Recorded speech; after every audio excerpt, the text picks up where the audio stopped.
Hello friends, welcome to ATP.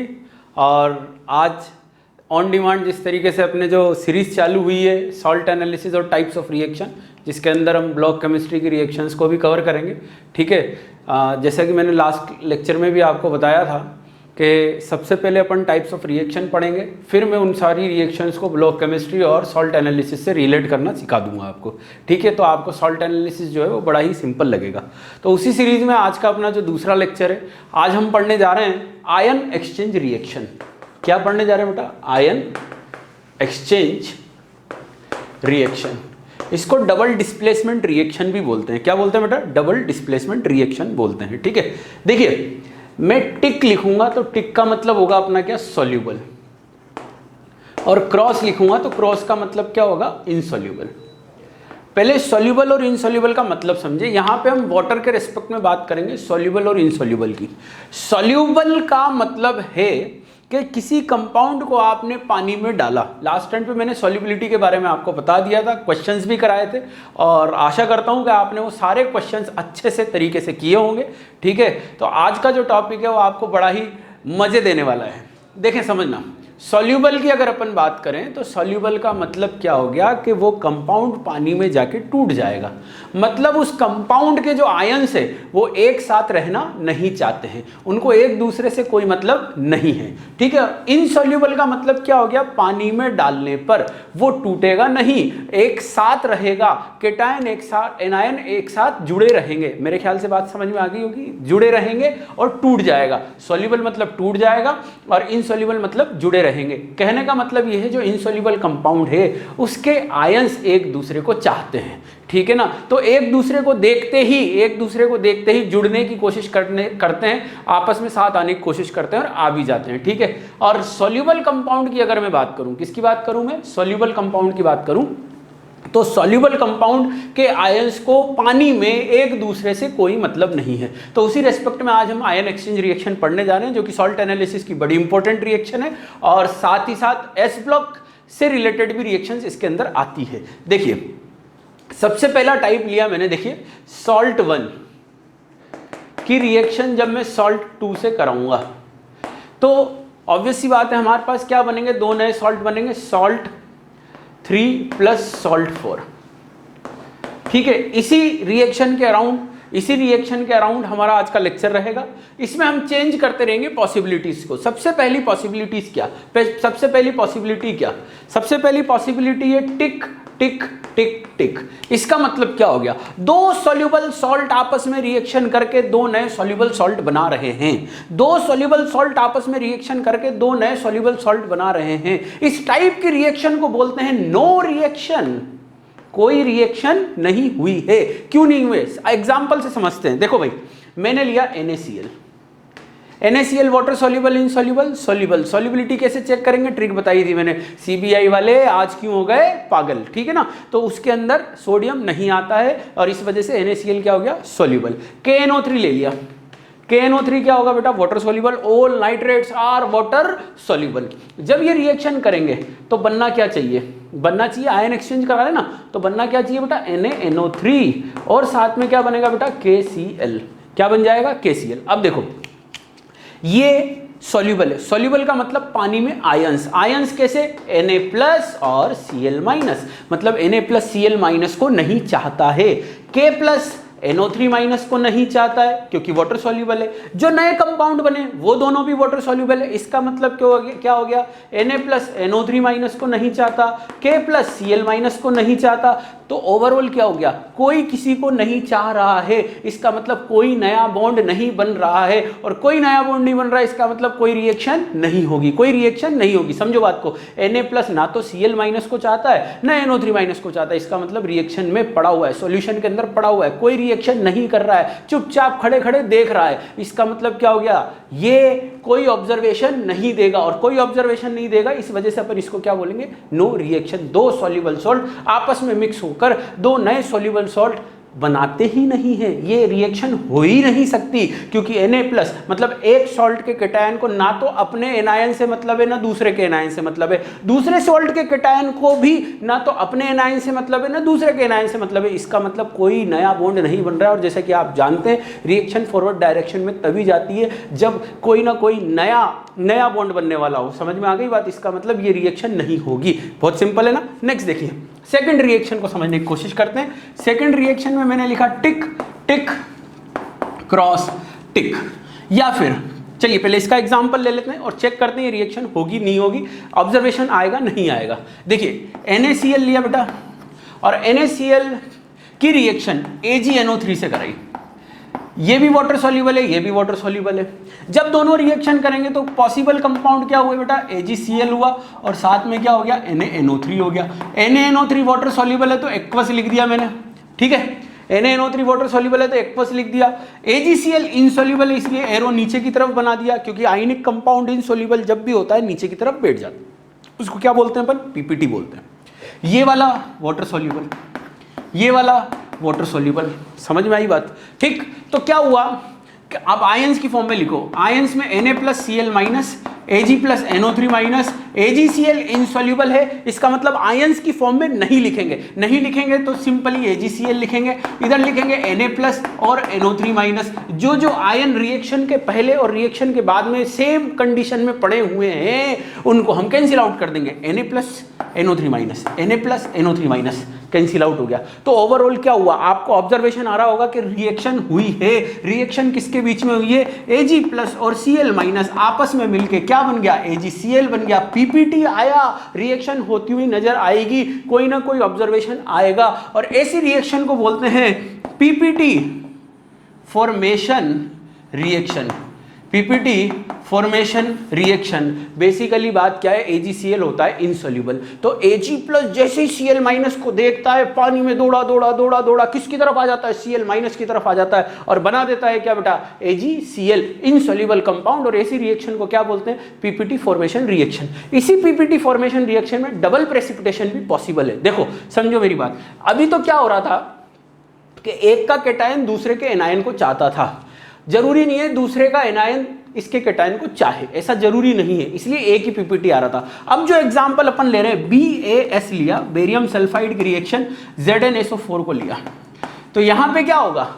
Zinc sulphide को चाहेगा और बेरियम सल्फेट को चाहता है। अपन सब जानते हैं ये सारा खेल सॉल्युबिलिटी का है। ये सॉल्युबल बनेगा क्या? BaSO4 का PPT आ जाएगा और साथ में क्या बनेगा? ZnS, इसका भी PPT आ जाएगा। ओवरऑल क्या है? व्हाइट कलर का PPT आएगा। इसको बोलते हैं लिथोफोन, और लिथोफोन जो है वो क्वालिटी व्हाइट पेंट बनाने में यूज किया जाता है। क्या बनाने में? Quality white paint. हल्की क्वालिटी का हल्का व्हाइट पेंट बनाया जाता है PbOH/PbCO3 का, इसको व्हाइट लेड बोलते हैं। पर ये एटमॉस्फेरिक सल्फर से रिएक्शन करके ब्लैक कलर के स्टेन प्रोड्यूस करता है PbS। एटमॉस्फेरिक सल्फर से रिएक्शन करके ब्लैक कलर के स्टेन प्रोड्यूस करता है PbS, जो कि पेंट को खराब कर देता है, एक तरीके से दाग नजर आते हैं। पर ये जो कंपाउंड है आप जानते हो बेरियम S ब्लॉक का है, इसके मैक्सिमम कंपाउंड कैसे होते हैं? व्हाइट कलर के। जिंक D10, 3D10 और जिंक के सभी कंपाउंड कौन से कलर के? व्हाइट कलर के। इसलिए कोई सी भी इंप्योरिटी आ जाए इनके ऊपर कोई फर्क नहीं पड़ता, ये हमेशा व्हाइट कलर के ही रहते हैं। तो ये क्वालिटी व्हाइट पेंट बनाने में इस रिएक्शन का यूज किया जाता है। जबकि हल्के व्हाइट पेंट किसके बने होते हैं? PbOH/PbCO3 के। समझ में आ गया? नेक्स्ट देखें, दो रिएक्शन मेरे ख्याल से समझ में आ गई होगी। पहली नो रिएक्शन और दूसरी कौन सी? PPT formation reaction. चलिए थर्ड रिएक्शन की तरफ चलते हैं। थर्ड रिएक्शन समझना, थर्ड रिएक्शन है क्रॉस टिक टिक टिक। क्या ये रिएक्शन होगी? समझना, पहले एग्जांपल लेते हैं। जैसे मैंने लिया AgCl प्लस NaNO3, क्या बना? NaCl plus AgNO3। ये वाटर सॉल्युबल, ये वाटर सॉल्युबल, ये वाटर सॉल्युबल और ये इनसॉल्युबल। ठीक है, समझो। इसको तोड़ेंगे क्योंकि ये सॉल्युबल है Na+NO3- में, इसको तोड़ेंगे Na+Cl- में, इसको तोड़ेंगे Ag+NO3- में। जो स्पेक्टेटर आयंस है जो रिएक्शन में पार्टिसिपेट नहीं कर रहे हैं उनको क्या कर देंगे, कैंसिल आउट कर देंगे। तो Na+ से गया, NO3- से गया। तो इस तरीके से आपको क्या मिला कि AgCl अपने आप से क्या चला जाएगा, किसके अंदर, Ag+ और Cl- में, अपने आप टूट जाएगा, सवाल ही पैदा नहीं होता। क्यों नहीं होता, क्योंकि Ag+Cl- को बहुत चाहता है। इनसोल्यूबल कंपाउंड है ना, और इनसोल्यूबल कंपाउंड इसका मतलब क्या हो गया कि Ag+Cl- को सीधे सीधे नहीं छोड़ेगा। Ag+ तो Cl- को देखते ही क्या हो जाता है, पागल हो जाता है, और पागल हो जाता है तो क्या बना लेता है, इनसोल्यूबल AgCl बना लेता है। वो Ag+Cl- में अपने आप नहीं टूटेगा। और बेसिकली ये वाली जो थर्ड रिएक्शन है वो अपनी जो सेकेंड रिएक्शन थी उसको मैंने रिवर्स करके लिख दिया।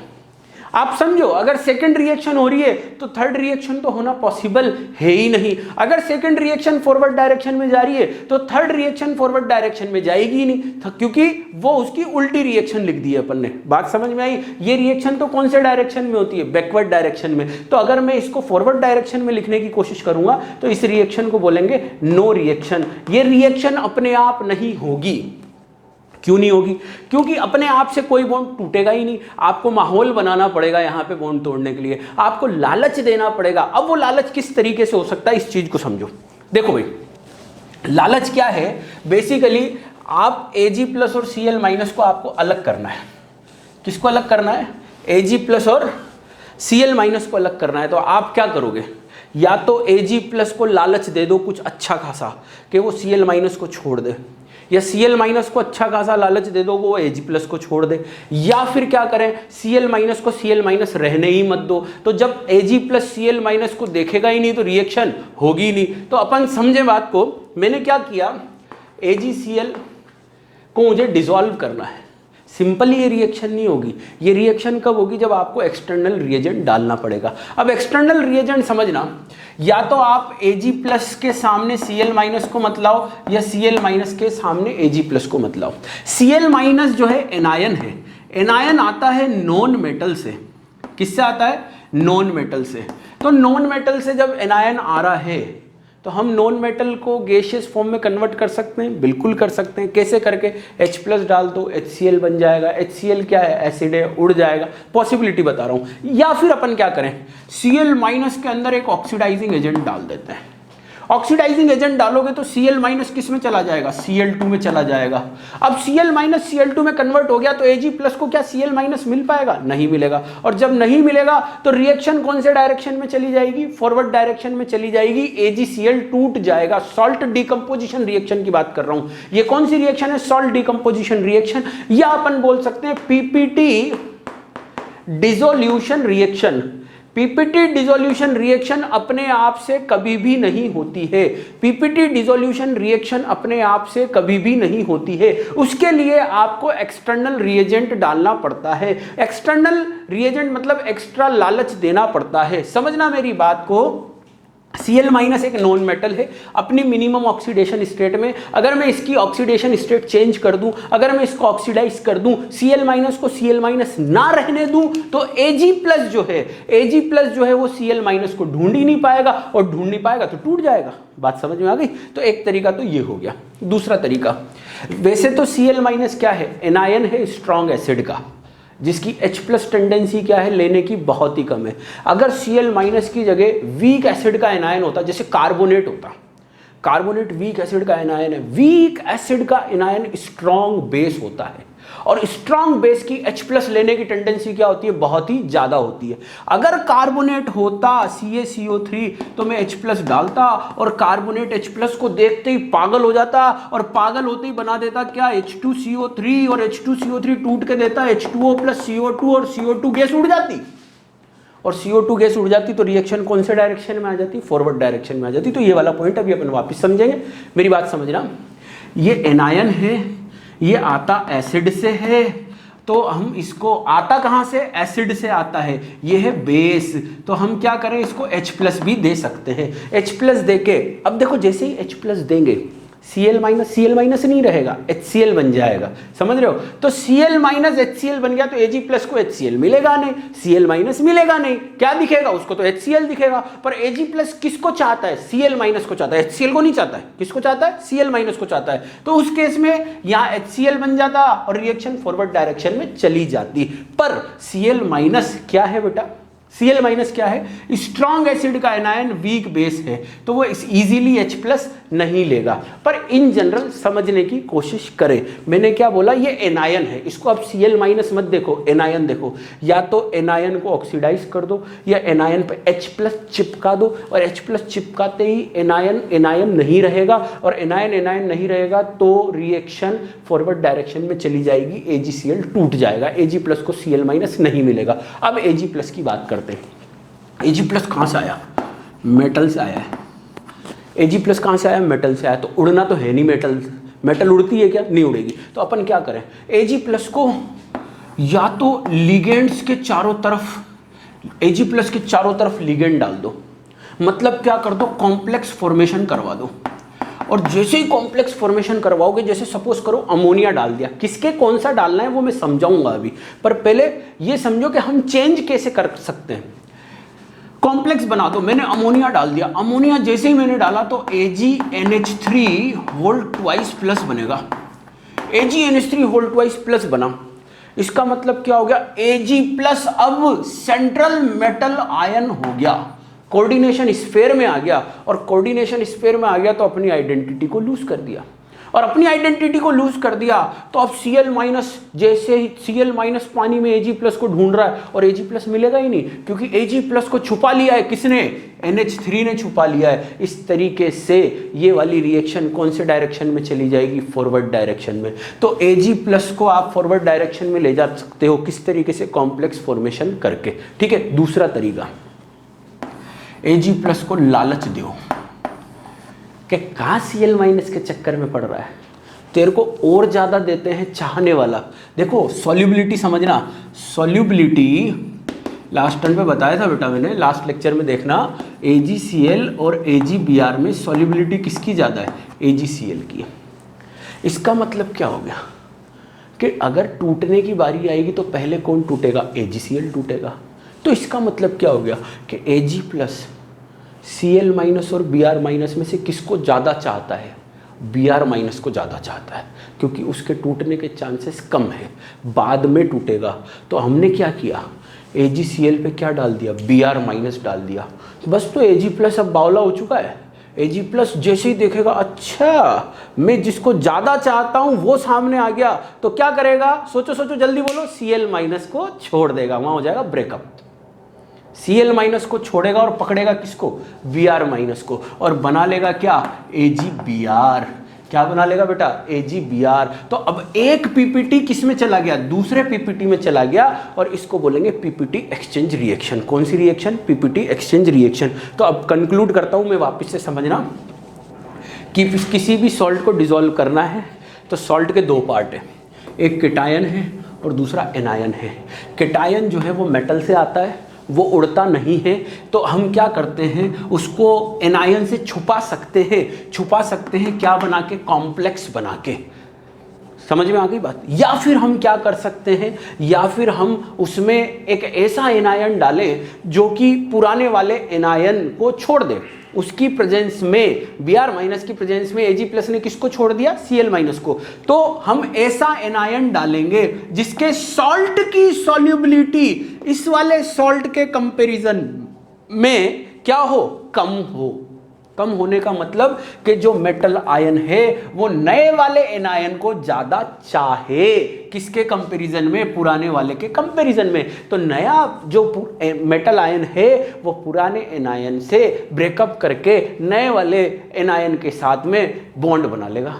समझ में आ गई बात। अब देखो एनायन की बात करें तो एनायन आता है नॉन मेटल से, नॉन मेटल से मतलब एसिड से, तो या तो उसका एसिड बना दो, या तो क्या कर दो, उसका एसिड बना दो, या फिर क्या करो, उसको ऑक्सीडाइज कर दो, उसकी ऑक्सीडेशन स्टेट चेंज कर दो। तो इस तरीके से ये रिएक्शन फॉरवर्ड डायरेक्शन में चली जाएगी। तो पॉइंट वापस से समझना ये रिएक्शन होती नहीं है। इधर ध्यान दें, रिएक्शन नंबर 3 जो है वो बिल्कुल भी नहीं होती है, बिल्कुल भी नहीं होती है नॉर्मल कंडीशन में। This reaction moves in forward direction in presence of particular reagent by first complex formation reaction. कौन सी रिएक्शन के थ्रू? कॉम्प्लेक्स फॉर्मेशन रिएक्शन के थ्रू। जैसे कि AgCl लिया बेटा मैंने, सारे पॉइंट अभी आ जाएंगे, पहले टाइप पढ़ लेते हैं, फिर मेन जितने भी सारे पॉइंट है वो सारे कवर कर लेंगे। AgCl लिया, इसमें डाल दिया अमोनिया, तो बन जाएगा क्या? AgNH3 होल 2 प्लस और Cl-। इस तरीके से ये सॉल्ट डिकम्पोज हो गया, डिजोल्व हो गया, PPT डिसोल्यूशन रिएक्शन हो गई, followed by complex formation reaction. Next second by PPT exchange reaction. PPT exchange reaction में क्या बताया मैंने कि हमें ऐसा एनायन लेना पड़ेगा जिसको देखते ही जो इनसोल्यूबल सॉल्ट का कैटायन है वो बावला हो जाए, सब कुछ छोड़ के उसके साथ निकल ले, और यहाँ पे बन जाएगा AgBr जो कि नया PPT होगा, और साथ में क्या बन जाएगा? NaCl। तो हम क्या बोलेंगे इसको? ये PPT चला गया, इस PPT के अंदर कंडीशन क्या होगी? KSP मतलब सॉल्युबिलिटी जो प्रोडक्ट वाला है सॉल्ट 3, ये कौन सा था अपना? सॉल्ट 3, उसकी कम होनी चाहिए किससे? सॉल्ट 1 से। सॉल्ट 3 की सॉल्युबिलिटी कम होनी चाहिए किससे? सॉल्ट 1 से। तब जाके ये रिएक्शन फॉरवर्ड डायरेक्शन में जाएगी। या फिर समझो, फिर पॉइंट को समझो, या फिर कब जाएगी? जब हम क्या करेंगे? रेडॉक्स करवाएंगे। जब मैं AgCl पे ऑक्सीडाइजिंग एजेंट डाल दूंगा, तो Ag प्लस तो एज इट इज बचेगा, Cl2 गैस बन के उड़ जाएगी, रिएक्शन फॉरवर्ड डायरेक्शन में चली जाएगी। या फिर और समझो, या फिर AgCl तो नहीं लूँगा मैं, Ag2CO3 लूँगा और इसके अंदर HNO3 डाल दूंगा। HNO3 जो एसिड है, स्ट्रॉन्ग एसिड है, और ये वीक एसिड एनायन है, और वीक एसिड एनायन जो है वो स्ट्रॉन्ग बेस होता है, और स्ट्रॉन्ग बेस की H+ लेने की टेंडेंसी ज़्यादा होती है। उस केस में ये रिएक्शन फॉरवर्ड डायरेक्शन में जाएगी, तो ये बन जाएगा यहाँ पे AgNO3, और गैस निकल जाएगी कौन सी? CO2 gas. कौन सी निकल जाएगी? CO2 गैस निकल जाएगी। इस तरीके से रिएक्शन कौन से डायरेक्शन में? फॉरवर्ड डायरेक्शन में जाएगी। तो ये होगा PPT डिसोल्यूशन by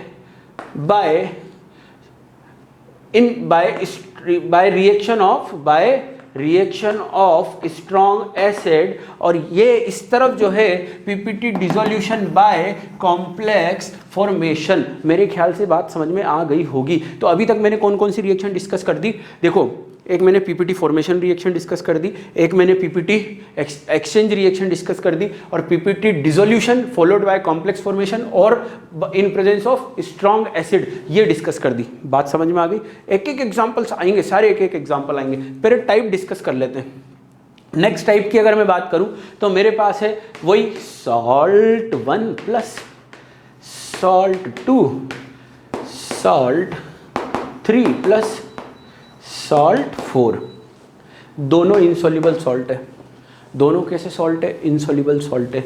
और दोनों इनसॉल्युबल सॉल्ट है मतलब दोनों पड़े हुए हैं पानी के अंदर। समझ में आ रही बात? दोनों पानी में पड़े हुए हैं, तो खिसकेंगे क्या अपने आप से? रिएक्शन हो जाएगी? पॉसिबल ही नहीं है। चुपचाप आयन पड़े होंगे और कोई रिएक्शन नहीं होगी। तो इसमें जो भी केस लोगे वहाँ पे नो रिएक्शन ही लिखना पड़ेगा। तो समझ में आ गई होगी बात? नोट करें इनको फटाफट से। हाँ, तो मेरे ख्याल से टाइप सारे समझ में आ गए होंगे। अब अपन क्या है, इनके एग्जाम्पल देख लेते हैं। पॉइंट्स देख लेते हैं। देखो पहली वाली जो रिएक्शन थी PPT formation reaction, PPT formation reaction के रिस्पेक्ट में तो अपने को सॉल्युबिलिटी अपन ने पढ़ी ली थी। उसमें तो अपन को सिर्फ करना क्या है, सॉल्युबिलिटी पढ़नी और आंसर देना है, सॉल्युबिलिटी पढ़नी है आंसर देना है, पीपीटी फॉर्मेशन रिएक्शन। अब बात आती है किसकी, पीपीटी एक्सचेंज रिएक्शन।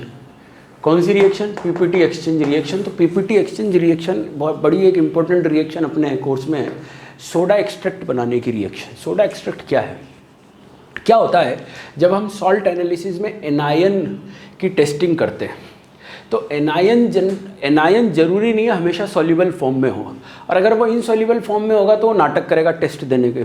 तो अपन क्या करते हैं, Na2CO3 डाल के रिएक्शन करवाते हैं। तो मेटल जो होती है, जैसे सपोज करो मैंने लिया बेरियम सल्फेट लिया, अब मुझे सल्फेट के लिए टेस्ट लगाना है। बेरियम सल्फेट इनसॉल्युबल कंपाउंड है, पड़ा हुआ पानी के अंदर, आप टेस्ट लगाने जाओगे पता ही नहीं चलेगा टेस्ट लग रहा है नहीं लग रहा है। तो अपन क्या करते हैं, इसको सोडियम सॉल्ट में कन्वर्ट करते हैं। क्यों करते हैं, क्योंकि सोडियम सॉल्ट सॉल्युबल होते हैं। अब जब ये सॉल्युबल फॉर्म में आएगा, सॉल्युबल फॉर्म में आएगा तो ये क्या करेगा, सॉल्युबल फॉर्म में आएगा तो फ्री हो जाएगा, फ्री हो जाएगा तो आप इजीली टेस्ट लगा लो। तो हम क्या करते हैं यहाँ पे, सोडियम तो लेना ही है क्योंकि सोडियम सॉल्ट बनाना है। अब अभी मैंने क्या समझाया था, बेरियम इनसॉल्युबल है, मतलब बेरियम सल्फेट, बेरियम जो है वो सल्फेट आयन को भयंकर चाह रहा है, ठीक है ना। अब पर आप क्या चाहते हो कि बेरियम किसको छोड़ दे, सल्फेट को छोड़ दे। तो कब छोड़ेगा सल्फेट को, जब नया जो बनने वाला कंपाउंड है, जो नया एनायन आ रहा है उसको बेरियम सल्फेट के कंपैरिजन में ज़्यादा चाहे। तो समझो मैंने यहाँ पे लिया Na2CO3, क्यों लिया, क्योंकि एक मेटल के, पॉइंट को सुनना, एक मेटल के जितने सॉल्ट हैं, एक मेटल के जितने सॉल्ट हैं, जितने भी सॉल्ट हैं उन सब में सबसे कम सॉल्युबिलिटी उसके कार्बोनेट की होती है। अगर मैं सल्फाइड फॉस्फेट को छोड़ दूं, क्या बोला मैंने, सल्फाइड और फॉस्फेट को अगर छोड़ दूं तो एक मेटल के जितने भी सॉल्ट हैं उसमें सबसे कम सॉल्युबिलिटी उसके कार्बोनेट की होती है। इनको छोड़ दूं तो इसका मतलब क्या हो गया कि जितनी भी मेटल है, जितनी भी मेटल है वो सबसे ज्यादा चाहती है किसको, कार्बोनेट को। किसको छोड़ के, इन दोनों को छोड़ के। मतलब जितनी भी मेटल है वो कार्बोनेट को देख के पागल हुए। कार्बोनेट, जैसे कार्बोनेट दिखता है सब कुछ छोड़ के किसके साथ, कार्बोनेट के साथ में। तो बस उसी कॉन्सेप्ट के ऊपर ये रिएक्शन डिपेंड करती है कि बेरियम सल्फेट की रिएक्शन जब मैं Na2CO3 के साथ करवाता हूं तो मेरे पास बनता है बेरियम कार्बोनेट। क्या बनता है, बेरियम कार्बोनेट, और साथ में बनता है क्या, Na2SO4। अब इस तरीके से ये सॉल्युबल फॉर्म में आ गया है और अब आप रिएक्शन करा सकते हो। इस रिएक्शन को सोडा एक्सट्रैक्ट फॉर प्रिपरेशन करते हैं। क्या बोलते हैं, सोडा एक्सट्रैक्ट प्रिपरेशन करते हैं, जिसमें हम एनायन को डिजोल्व करके एनायन को सोडियम सॉल्ट में लेके आते हैं, डिजोल्व मतलब सॉल्युबल फॉर्म में लेके आते हैं, जिसकी वजह से आप इजीली उसका टेस्ट लगा सके। तो ये बड़ी ही इंपॉर्टेंट रिएक्शन है किसकी, पीपीटी एक्सचेंज रिएक्शन की। समझ में आ गई बात। अब बात आती है किसकी, पीपीटी डिसोल्यूशन रिएक्शंस की। पीपीटी डिसोल्यूशन रिएक्शन समझना, सबसे पहले मैं कॉम्प्लेक्स फॉर्मेशन रिएक्शन से एग्जांपल ले लेता हूं। जैसे कि all hydroxyl insoluble salt of, all insoluble salt of Pb2+ and Zn2+ are soluble in excess NaOH except PbS and ZnS, क्योंकि इनकी सॉल्युबिलिटी बेटा बहुत कम है। क्या चक्कर है समझो, जैसे मैंने लिया PbSO4 लिया, PbSO4 इनसॉल्युबल है। हर वो सॉल्ट जो इनसॉल्युबल है इक्विलिब्रियम पे होता है कुछ ना कुछ आयंस के साथ में, थोड़े बहुत ही होते तो हैं। अब जैसे ही मैं इसके अंदर NaOH डालता हूं तो NaOH एक्सेस में डालते ही lead OH minus amphoteric, lead hydroxide amphoteric होता है ना, तो NaOH के साथ में एक्सेस में क्या बना लेगा, रिएक्शन करके हाइड्रोक्सो कॉम्प्लेक्स, और बन जाएगा PbOH4 2 नेगेटिव। इस तरीके से Pb अपनी प्रॉपर्टी लूज करेगा, Pb की कॉन्सेंट्रेशन कम हो जाएगी, तो ये इक्विलिब्रियम फॉरवर्ड डायरेक्शन में शिफ्ट होगा, और फॉरवर्ड डायरेक्शन में शिफ्ट होगा तो पीपीटी टूटता चला जाएगा, डिसॉल्व होता चला जाएगा। इसको बोलेंगे पीपीटी डिसोल्यूशन रिएक्शन। कौन सी रिएक्शन बेटा, पीपीटी डिसोल्यूशन रिएक्शन। समझ में आ गई बात, सिंपल है, सिंपल है ना। फिर और देखो, जिंक के केस में भी वही। तो सर पीबीएस में ऐसा क्यों हुआ? देखो पीबीएस की सॉल्युबिलिटी कम है, बहुत ही कम है। इसका मतलब क्या हुआ कि Pb2 प्लस आयंस की कॉन्सेंट्रेशन बहुत कम है, और Pb2 प्लस आयंस की कॉन्सेंट्रेशन बहुत कम है, इस वजह से Pb2 प्लस आयन NaOH के साथ रिएक्शन नहीं कर पाएगा प्रॉपरली, क्योंकि कॉन्सेंट्रेशन सफिशिएंट नहीं है, इसलिए रिएक्शन फॉरवर्ड डायरेक्शन में नहीं जाएगी। और लेड का ऑक्साइड, जिंक का ऑक्साइड दोनों एम्फोटेरिक होते हैं, तो दोनों का नेचर सेम आ जाता है। तो वापस से पॉइंट को समझना, all insoluble salt of Pb second and zinc second are soluble in excess of NaOH due to formation of hydroxo complex. कौन सा कॉम्प्लेक्स बनने की वजह से? हाइड्रोक्सो कॉम्प्लेक्स बनने की वजह से। फिर देखो उसके बाद में सेकंड एग्जांपल, सिल्वर सॉल्ट का एग्जांपल ले रहा हूं, बड़ा इंपॉर्टेंट एग्जांपल है, बार बार पूछा जाता है। देखो भाई पहले मेटल के रिस्पेक्ट में ले लेते हैं, फिर एनायन के रिस्पेक्ट में ले लेंगे। देखो Ag प्लस के सॉल्ट इंपॉर्टेंट समझना, Cl minus, Br minus, I minus और सल्फाइड आयन, मतलब AgCl, AgBr, AgI और Ag2S, ये लिया। इधर से इधर जा रहे हैं, सॉल्युबिलिटी क्या हो रही है बेटा? सॉल्युबिलिटी कम होती जा रही है।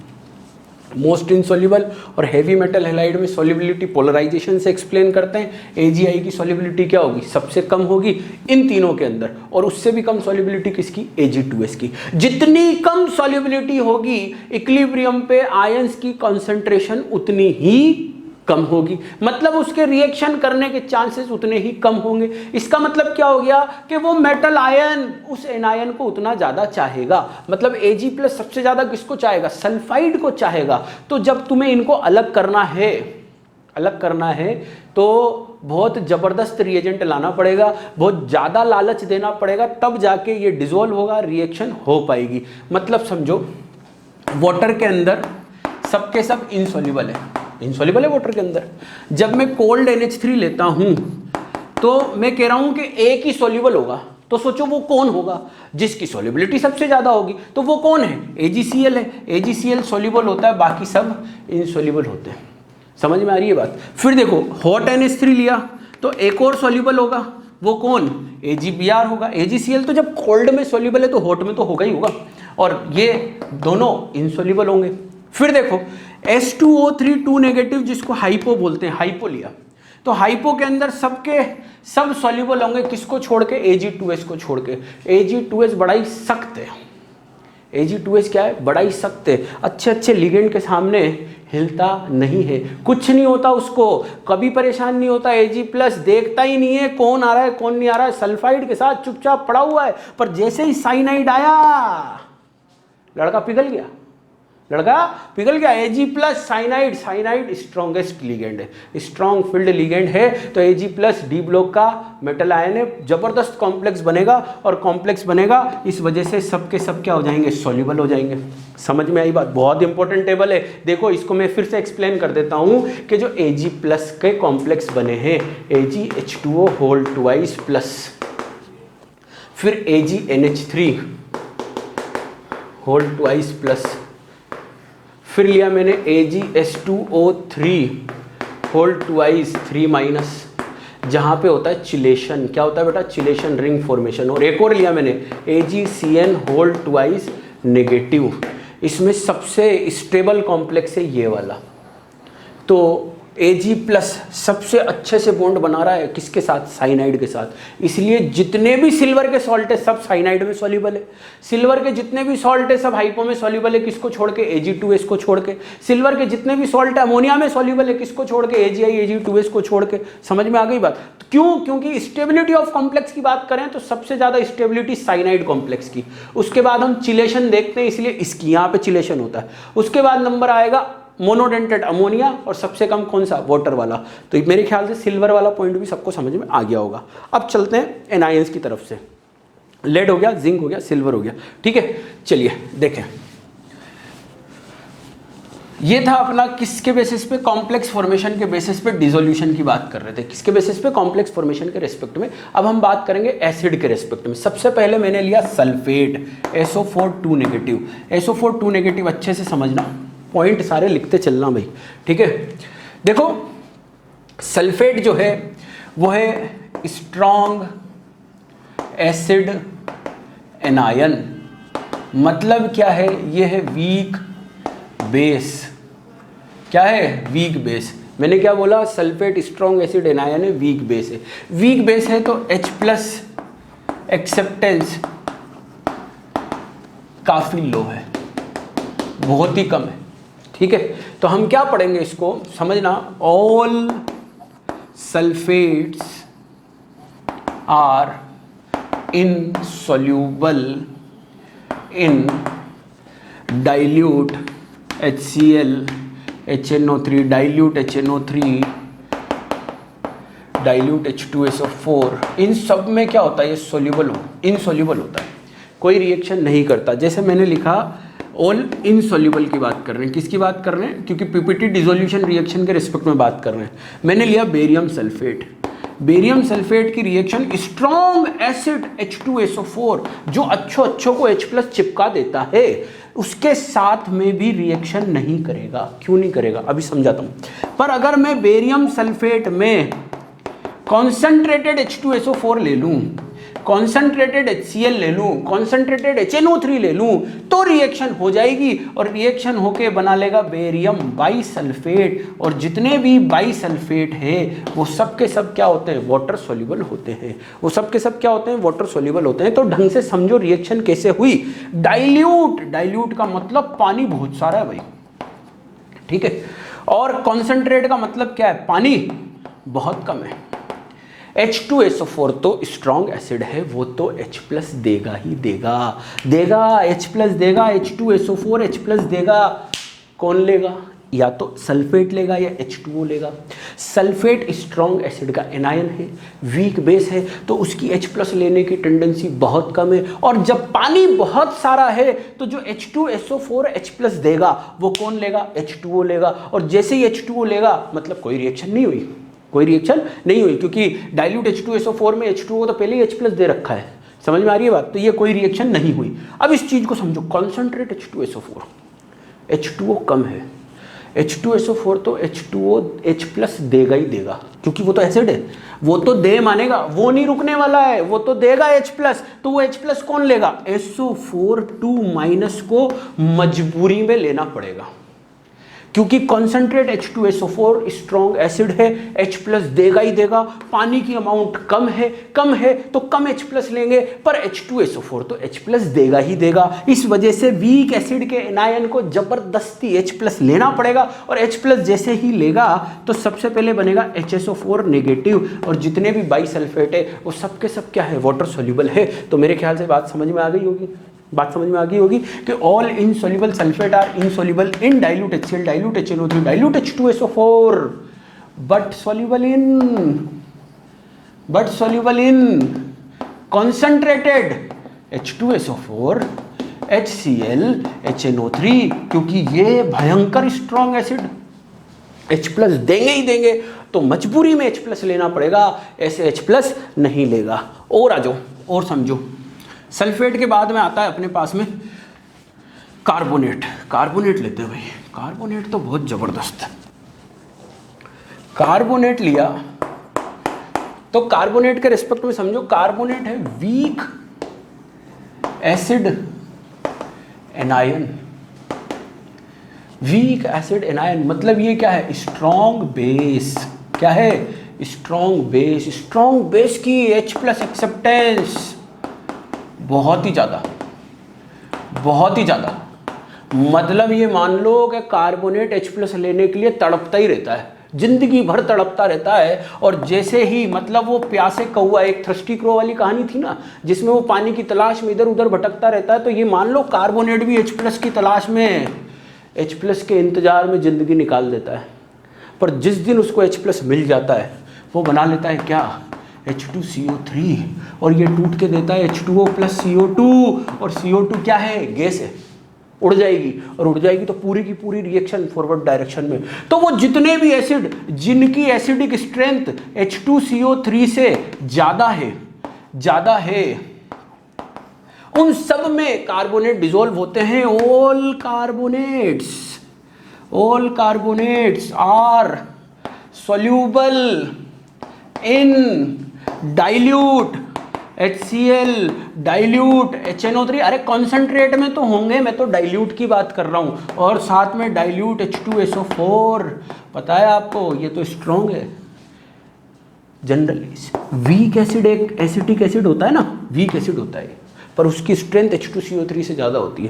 तो क्या बोला मैंने कि CH3COOH जैसे वीक एसिड में भी कार्बोनेट क्या हो जाते हैं, डिसॉल्व हो जाते हैं। क्यों? क्योंकि ये वीक एसिड का एनायन है, और वीक एसिड का एनायन मतलब स्ट्रॉन्ग बेस, जिसकी H+ लेने की टेंडेंसी क्या होगी, बहुत ही जबरदस्त होगी। तो कार्बोनेट H+ देखते ही क्या करता है, मेटल आयन को छोड़ता है, H+ के साथ चिपकता है और CO2 गैस बना के उड़ जाता है, और सारी की सारी रिएक्शन कौन से डायरेक्शन में, फॉरवर्ड डायरेक्शन में चली जाती है। इस तरीके से कार्बोनेट का डिसोल्यूशन हो गया। अब आ जाओ और डिसोल्यूशन देखते हैं, पॉइंट लिखते जाना, ठीक है ना। देखो और डिसोल्यूशन, नेक्स्ट लिया मैंने बेटा क्रोमेट, CrO4 2 नेगेटिव। समझो क्रोमेट जो है अगेन वीक एसिड एनायन, मतलब strong base. Weak acid anion मतलब क्या, स्ट्रॉन्ग बेस। पर जो H2CrO4 है वो नॉन वोलेटाइल है। CO2 तो क्या था, वोलेटाइल था, इसलिए रिएक्शन को फॉरवर्ड डायरेक्शन में ले जाना बहुत आसान था।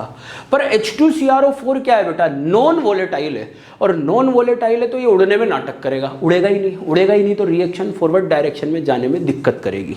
तो सुने, all insoluble chromate are soluble in strong acid, कौन से, डाइल्यूट HCl, HNO3, H2SO4, इन सब में सॉल्यूबल है जितने भी क्रोमेट है, क्योंकि ये स्ट्रॉन्ग एसिड है, ये अच्छा खासा H+ देंगे, रिएक्शन फॉरवर्ड डायरेक्शन में चली जाएगी, दिक्कत नहीं आएगी। But among insoluble chromate, insoluble chromate कौन से, Hg2+ अरे आज होंगे लाल पीले सारे बाराती पागल। ये ट्रिक बताई थी ना लास्ट क्लास के अंदर, लास्ट वीडियो के अंदर सॉल्युबिलिटी वाले में। तो आज होंगे लाल पीले सारे बाराती पागल, तो यही है इनसॉल्युबल क्रोमेट। तो but among insoluble chromate only strontium chromate is soluble in acetic acid. अब समझना स्टेटमेंट को, और कैसे याद रखना है वो भी आ जाएगा, बहुत सिंपल है।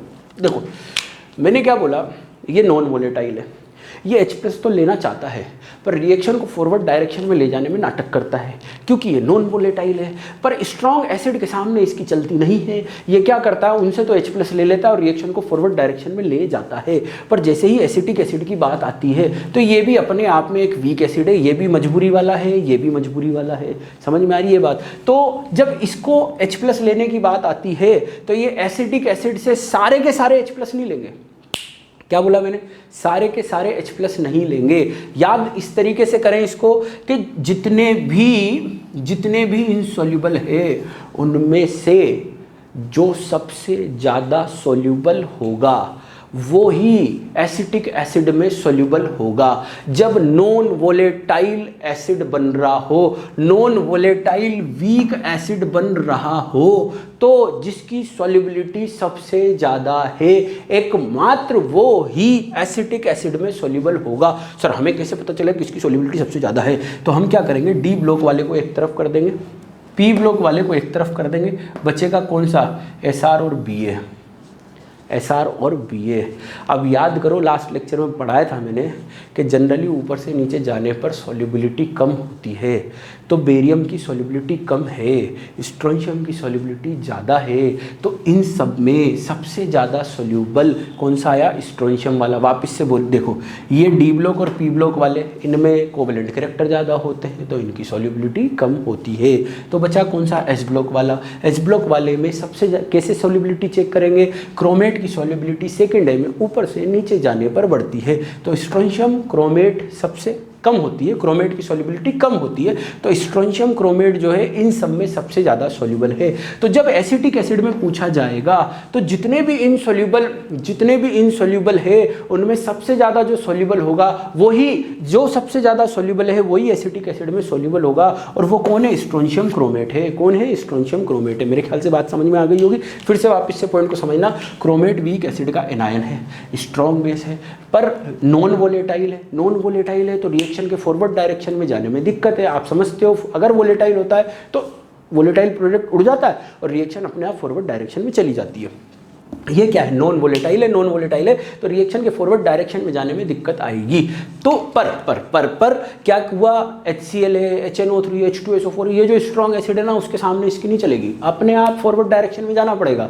पर जैसे ही वीक एसिड आएगा तो ये नाटक करेगा। तो वही वीक एसिड एसिटिक एसिड में जब नॉन वोलेटाइल एसिड बनाने वाली बात हो तो एकमात्र ही बन पाएगा, किसका बनेगा? जिसकी सॉल्युबिलिटी सबसे ज़्यादा होगी। और इन सब में सबसे ज़्यादा सॉल्युबिलिटी किसकी? स्ट्रोंशियम क्रोमेट की। तो strontium chromate is only chromate which is soluble in acetic acid. समझ में आ गई बात? चलिए नेक्स्ट देखते हैं। क्रोमेट के बाद ऑक्सलेट। ऑक्सलेट भी सेम कॉन्सेप्ट पे भाई, C2O4 नेगेटिव वीक एसिड का एनायन है, और वीक एसिड का एनायन स्ट्रॉन्ग बेस है। तो H2C2O4 वीक एसिड का एनायन है पर नॉन वोलेटाइल है, ये भी नॉन वोलेटाइल है। अब नॉन वोलेटाइल है तो वही नाटक करेगा। तो मैं तो सिंपल वही कॉन्सेप्ट जो बताया ना उसी को फॉलो करेंगे। देखो, all insoluble oxalate are soluble in strong acid. Dilute HCl, dilute HNO3, dilute H2SO4 सबके अंदर ये सॉल्युबल होगा। कौन से? स्ट्रॉन्ग एसिड में। पर जब आएगी बात किसकी इनसॉल्युबल ऑक्सलेट की, किसके अंदर? एसीटेट के अंदर। C2O4 2 नेगेटिव की एसीटेट में जब बात आएगी तो अकेला सॉल्युबल कौन होगा? जिसकी सॉल्युबिलिटी सबसे ज़्यादा होगी। अब कैसे याद करें कि किसकी सॉल्युबिलिटी सबसे ज़्यादा है? देखो, आपको याद तो है कि सेकंड, देखो एस ब्लॉक वालों की solubility D block P block वालों से ज़्यादा है, तो सबसे ज़्यादा सॉल्युबल एस ब्लॉक वाले। अमंग इनसॉल्युबल बात कर रहा हूँ। तो एस ब्लॉक में इनसॉल्युबल कौन से? सेकंड ए वाले इनसॉल्युबल है।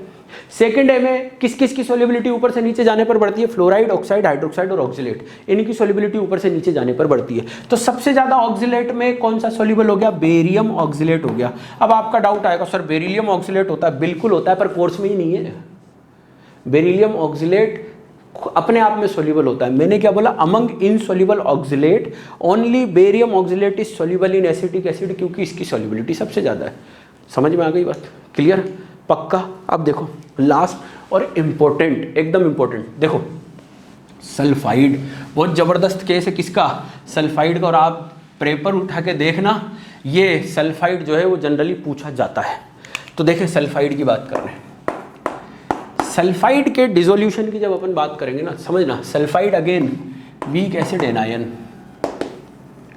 वीक एसिड एनायन मतलब स्ट्रॉन्ग बेस, मतलब H+ टेंडेंसी क्या होगी?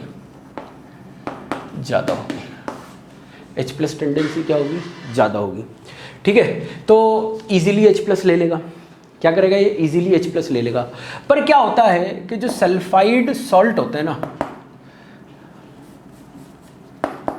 सल्फाइड सॉल्ट जो होते हैं उनकी सॉल्युबिलिटी अपने आप में बहुत कम होती है। तो H+ लेने की टेंडेंसी तो बहुत ज़्यादा है, बिल्कुल ज़्यादा है, पर वो छोड़े तो सही, मेटल आयन H+ छोड़े तो सही, तभी तो वो H+ ले पाएगा। सॉल्युबिलिटी बहुत कम है, इक्विलिब्रियम पे कॉन्सेंट्रेशन बहुत कम है, पानी में आयंस की अवेलेबिलिटी बहुत कम है, इसलिए इजीली रिएक्शन नहीं होती है।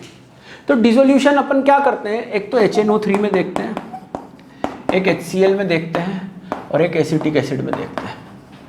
ठीक है, डिसोल्यूशन से पहले अपन क्या करते हैं? इसके प्रेसिपिटेशन की बात करते हैं। Precipitation of H2S sulphide. ठीक है, देखो क्या है, सल्फाइड 3 तरह से यूज किया जाता है। एक H2S प्लस HCl, एक सिर्फ H2S, और एक H2S प्लस OH माइनस, जिसको हम Na2S भी बोलते हैं, जिसको हम अमोनियम सल्फाइड भी बोलते हैं।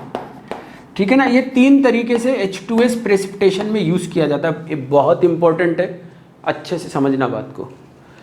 किस तरीके से क्वेश्चन सॉल्व करना है, कॉन्सेप्ट क्वेश्चन पे अटैक सब चीज़ें आ जाएगी। देखो ढंग से, H2S plus HCl, common ion effect लगा, H2S वीक एसिड, इक्विलिब्रियम पे H प्लस और सल्फाइड आयन के साथ, कॉन्सेंट्रेशन अपने आप में ही कम है, H2S लो कॉन्सेंट्रेशन होता है ऑफ सल्फाइड, पर अगर मैं बात करूं इसमें एसिड डाल दिया H प्लस, जैसे ही H प्लस डालूंगा रिएक्शन बैकवर्ड डायरेक्शन में आएगी, सल्फाइड आयन कॉन्सेंट्रेशन कम हो जाएगी, तो very low concentration of sulphide, H2S plus OH minus, क्या हुआ, OH माइनस डाला, रिएक्शन फॉरवर्ड डायरेक्शन में जाएगी, सल्फाइड आयन की कॉन्सेंट्रेशन बढ़ जाएगी, इस तरीके से इसको बोल देंगे high concentration of sulphide ion. ये लास्ट लेक्चर में भी तो बताया था मैंने, याद आ रहा है, लास्ट लेक्चर में बताया था मैंने, लास्ट वीडियो में भी बताया था, सॉल्युबिलिटी वाले वीडियो में, कि किस में कौन सा प्रेसिपिटेट होगा और कौन नहीं होगा। तो समझना, आपको याद होगा H2S प्लस HCl में कौन प्रेसिपिटेट होते हैं, H2S प्लस HCl में कौन प्रेसिपिटेट होते हैं, इसकी ट्रिक बताई थी मैंने, सोचो जल्दी से। आज होंगे पागल पंजाबी कुड़ी भी होगी कैद और सबसे सुंदर ऐश्वर्या, सबसे सुंदर ऐश्वर्या, यही प्रेसिपिटेट होते थे किसमें H2S प्लस HCl में। अब एक बात बताओ, जो HCl में प्रेसिपिटेट हो रहा है वो HCl में डिसॉल्व हो सकता है क्या, नहीं हो सकता ना, तो ये सब कभी भी HCl में डिसॉल्व नहीं होंगे, कभी भी नहीं होंगे। समझ में आ गई बात, ये कभी भी HCl में डिसॉल्व नहीं होंगे। तो डिसोल्यूशन में हम क्या यूज़ कर रहे हैं, HNO3 HCl और CH3 COOH, अच्छे से समझो, ठीक है ना। हम क्या करेंगे, सबसे पहले देखेंगे, जब भी आएगा अपने पास 3 एसिड है, कौन कौन से हैं, एक तो HNO3 है, एक HCl है और एक CH3 COOH है, ठीक है। तो सबसे पहले अपन देखेंगे HCl के अंदर, किसके अंदर, HCl में। HCl में कौन नहीं होगा, आज होंगे पागल पंजाबी कुड़ी भी होगी कैद, इसको ऐसे याद करना है क्योंकि सॉल्ट एनालिसिस में काम आएगा ये, और सबसे सुंदर ऐश्वर्या, ये सब जो है वो HCl में डिसॉल्व नहीं होंगे, ठीक है ना, HCl डालने पे डिसॉल्व नहीं होंगे। अब जितने भी बचे हैं उनको 2 पार्ट में तोड़ो, एक ब्लैक और एक एक्सेप्ट ब्लैक। ऐसा क्यों किया बेटा, क्योंकि ब्लैक वालों के KSP बहुत ही कम होंगे, तो सॉल्युबिलिटी उसकी क्या हो जाएगी, बहुत कम होगी, तो उसके डिसॉल्व होने के चांसेस बहुत कम होंगे। अब ब्लैक कलर के कौन कौन से, FeS COS NiS CuS Ag2S HgS और PbS, ये ब्लैक कलर वाले। इन ब्लैक कलर वालों में पोलराइजिंग पावर इस तरीके से बढ़ रही है, मोस्ट कोवेलेंट, ये कौन सा होगा, मोस्ट कोवेलेंट, जिसके KSP की वैल्यू सबसे कम है, जिसके KSP की वैल्यू सबसे कम है, और ये मोस्ट आयनिक, इन सब में सबसे ज़्यादा आयनिक, जिसके KSP की वैल्यू सबसे ज़्यादा है। तो मैं क्या बता रहा हूँ, जब भी HCl के अंदर किसी भी सल्फाइड के डिसोल्यूशन की बात आएगी तो सबसे पहले हम क्या करेंगे, अलग करेंगे, आज होंगे पागल पंजाबी कुड़ी भी होगी कि सबसे सुंदर ऐश्वर्या और बाकी जो भी बचे, ये HCl की प्रेजेंस में प्रेसिपिटेट होते हैं तो HCl में डिसॉल्व नहीं होंगे।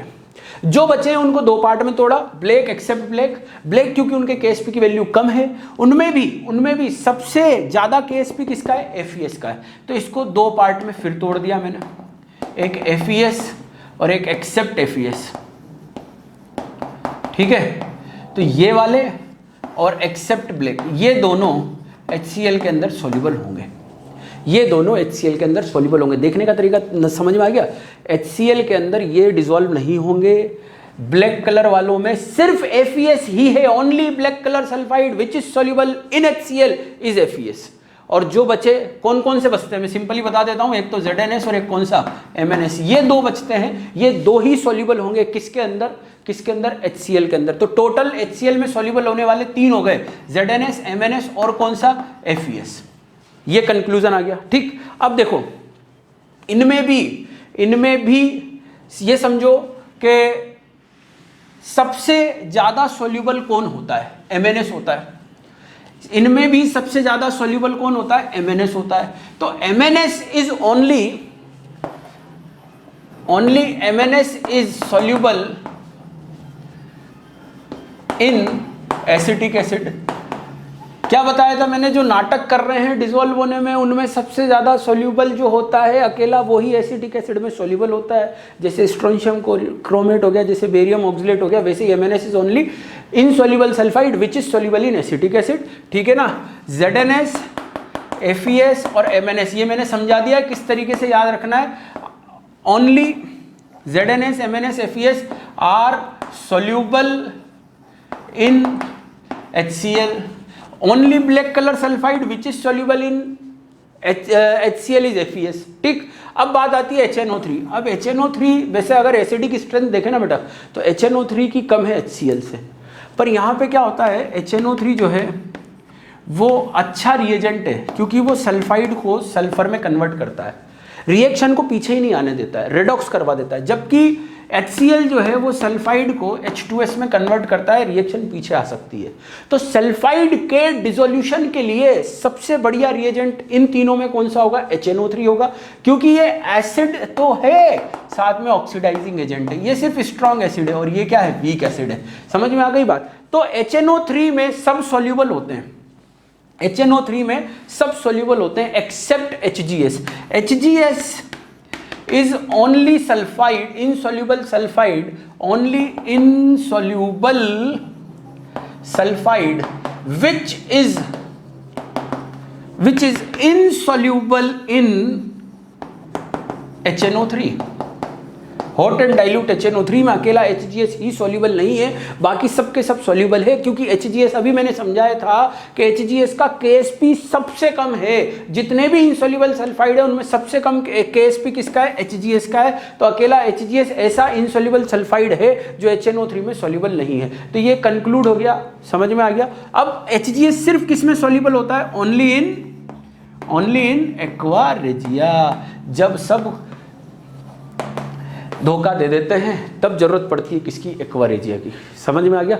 तो हमने क्या करा, आज के में हमने आयन एक्सचेंज रिएक्शन पढ़ी है और उसके अंदर जो सॉल्ट डीकम्पोजिशन, देखो पीपीटी फॉर्मेशन रिएक्शन सबसे सिंपल रिएक्शन है जो कि आप सोल्यूबल इनसोल्यूबल के बेसिस पे लिख सकते हो। उसके बाद में हमने सॉल्ट डीकम्पोजिशन मतलब पीपीटी डिसोल्यूशन रिएक्शन पढ़ी, उसमें हमने कॉम्प्लेक्स फॉर्मेशन से डिसोल्यूशन पढ़ा, उसमें हमने एसिड के थ्रू डिसोल्यूशन पढ़ा। समझ में आ गई बात। फिर उसके बाद में हमने क्या पढ़ा, पीपीटी एक्सचेंज रिएक्शन पढ़ी और उसका एक फेमस एग्जांपल पढ़ा, कौन सा वाला, सोडा एक्सट्रैक्ट प्रिपरेशन वाला। समझ में आ गया। तो इसी तरीके से रिएक्शंस आपको टाइम टू टाइम मिलती रहेगी, आपके अच्छे कमेंट्स के इंतजार में। ठीक है, नेक्स्ट लेक्चर में मिलते हैं, बाय।